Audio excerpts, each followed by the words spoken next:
కొడిమ్యాల మండల విశ్వబ్రాహ్మణ వడ్రంగి సంఘ సభ్యుల ఆధ్వర్యంలో విశ్వకర్మ జయంతి కార్యక్రమాలను మధ్యాహ్నం 12 గంటల నుండి ఊరేగింపుగా జై విశ్వకర్మ అనే నినాదాలతో ర్యాలీ చేశారు. ఇట్టి కార్యక్రమంలో కొడిమ్యాల మండల విశ్వబ్రాహ్మణ వడ్రంగి సంఘం, పరిసర గ్రామాల విశ్వబ్రాహ్మణ వడ్రంగి సంఘాల సభ్యులు పాల్గొన్నారు.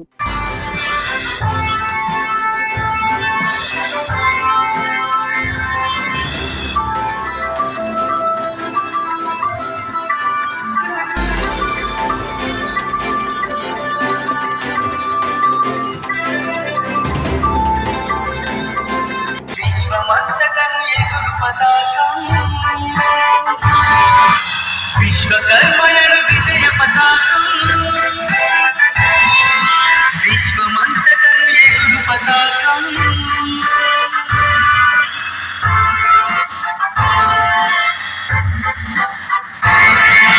సృష్టి స్థితి లయ కారకుడతడే, అజరుడు అమరుడు అనంతుడతడే.